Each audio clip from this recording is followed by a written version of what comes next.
Ok, donc, on attaque la partie correction. Alors, comme d'habitude, vous trouvez le timecode en description si vous voulez avoir la correction d'une question bien précise. Mais je vais essayer d'aller assez vite sur les questions assez simples, parce qu'il y a beaucoup de choses à dire sur la 3, la 4 et la 5. D'accord? Alors, première, schématise le circuit. Donc, je vais passer un instant sur la caméra. Alors, pour schématiser le circuit de la figure 2, soit vous pouvez essayer de le faire de façon en suivant au fur et à mesure, en suivant les branchements, comme on a l'habitude de faire. Je vous propose ici une autre méthode, d'essayer de le faire de façon un peu logique. Je m'explique. Comme je vous ai dit, le circuit figure 2, c'est le circuit en haut là, sauf que on a rajouté les branchements des voltmètres sur le générateur, la lampe L1 et L2. D'accord? Donc si je fais le circuit, j'ai déjà un circuit qui est simple, un circuit série simple, un circuit série qui est constitué d'un générateur.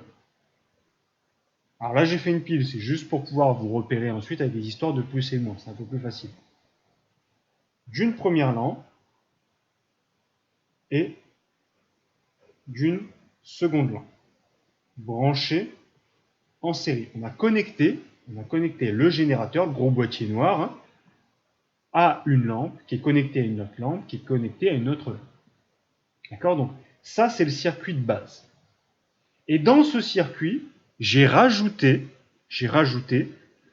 un voltmètre pour mesurer la tension de la pile, de la lampe L1 et de la lampe L2. Si je fais dans l'ordre, ça c'est L2 et ça c'est L1.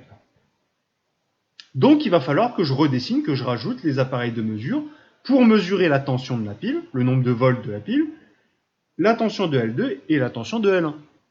Donc, comme avant,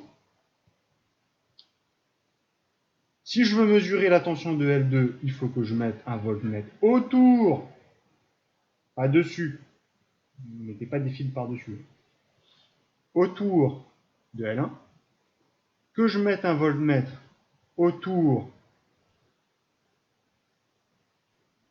de L1 et que je mette un voltmètre autour de la pile. Donc là, dans mon circuit, j'ai rajouté les appareils de mesure pour faire les mesures de la pile, de la lampe L2, de la lampe L1. Je parle de tension vu qu'il y a double pont. N'oubliez pas, double pont, un fil sur un fil. Ici. D'accord? Alors on fait attention, c'est pas encore totalement terminé là. Il manque des choses, des indications qui doivent figurer. Le C- par exemple. Borne de branchement. D'accord? Donc, si j'ai branché ça de cette façon-là, pareil de l'autre côté, V à côté du plus, comme à côté du moins.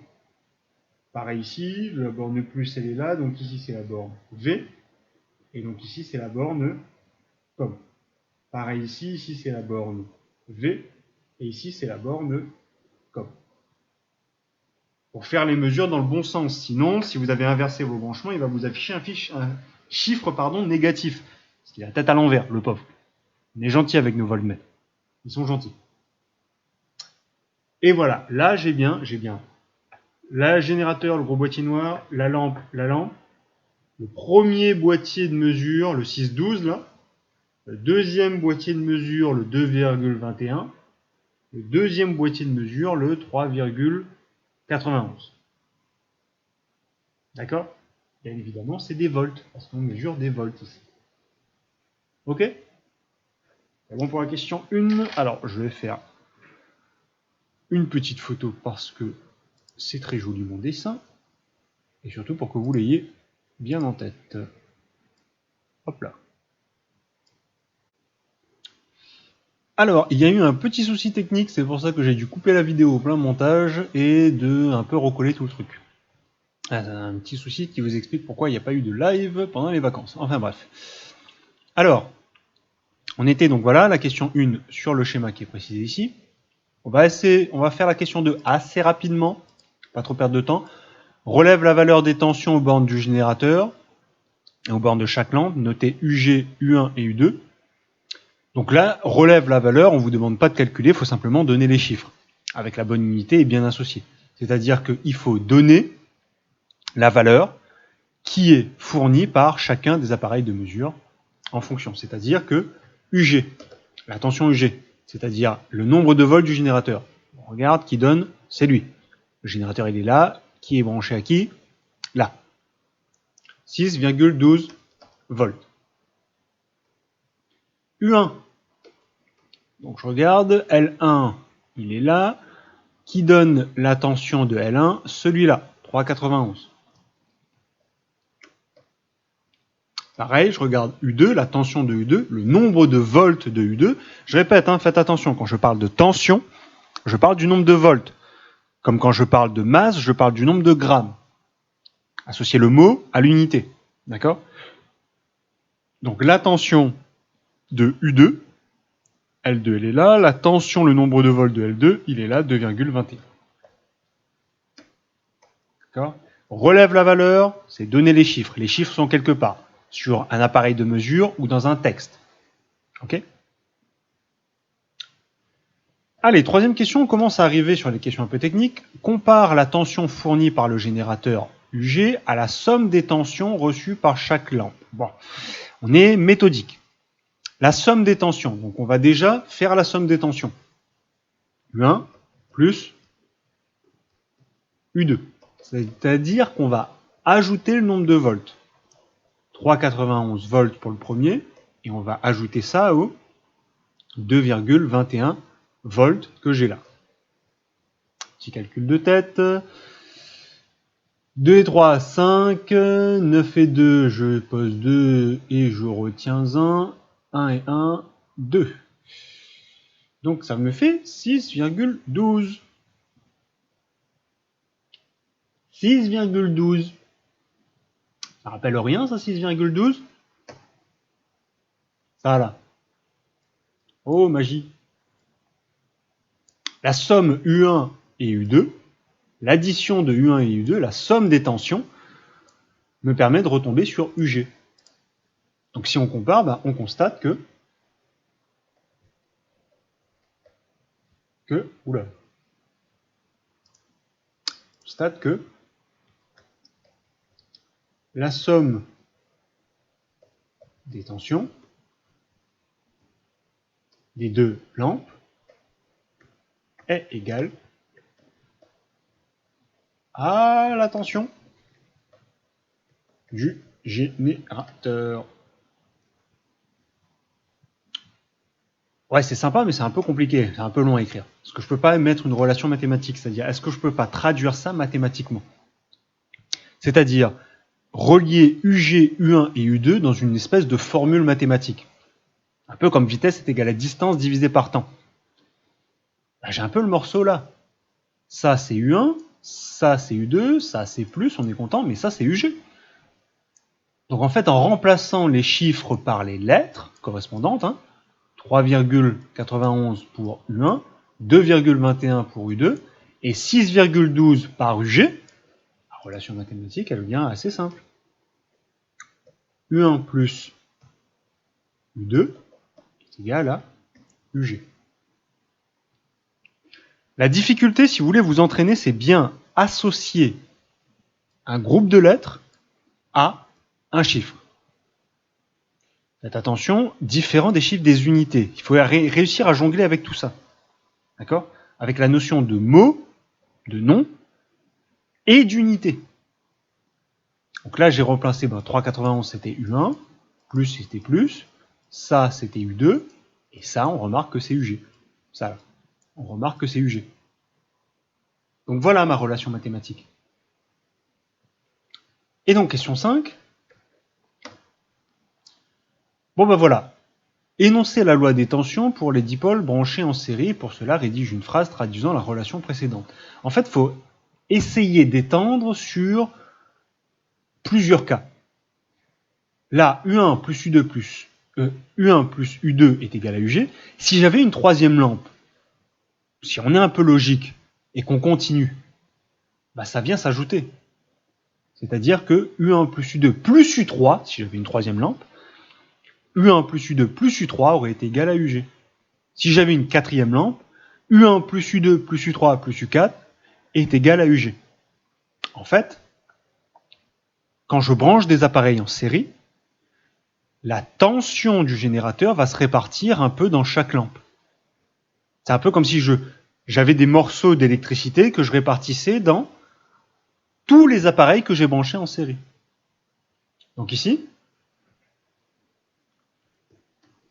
pour avoir la tension du générateur, c'est un exemple de formulation, hein, pour avoir la tension du générateur, il faut additionner les tensions de tous les récepteurs. Allez, c'est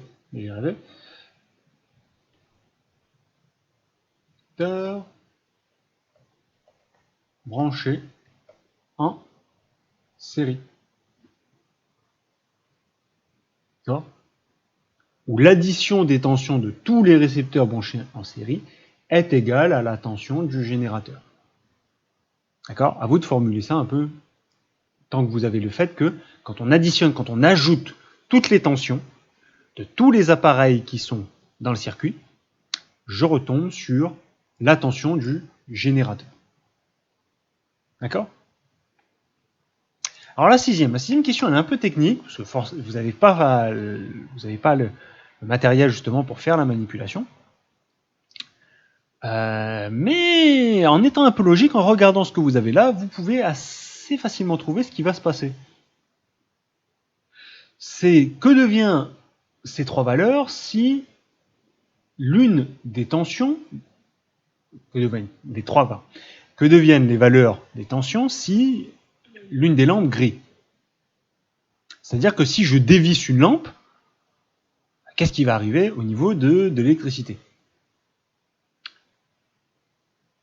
Alors ça, vous pouvez trouver si vous êtes un peu logique. La tension, si on raisonne purement de façon logique, hein, la tension de l'appareil semble être proportionnelle à sa luminosité. C'est-à-dire, plus il y a de volts, plus c'est lumineux. Ça, c'est pas un truc qui est nouveau, on l'a déjà vu dans les trucs précédents. Regardez. 2 volts ici, ça éclaire faiblement. 4 volts ici, j'ai arrondi supérieur, hein, ça éclaire beaucoup plus fortement. Et si je dévisse une lampe, est-ce que les lampes s'allument ? Non. Si je dévisse une lampe, n'oubliez pas qu'on est dans un circuit en série. Si je dévisse une lampe, est-ce que les deux lampes s'allument ? Non. Si ça ne s'allume plus, c'est qu'il n'y a plus d'électricité. Donc ça veut dire que si on dévisse une lampe,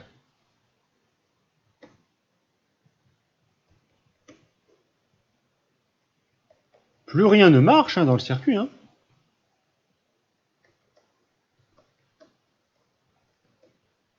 Donc, U1 et U2 valent 0 volt. D'accord ? U1 et U2 valent 0 volt. Cependant, on fait attention à une chose. Quand je dis rien ne marche, votre pile, elle a une quantité d'électricité fixe. N'oubliez pas, c'est lui le principal récepteur d'électricité. C'est lui le principal pilier. Par contre, la pile donne toujours 6,12 volts.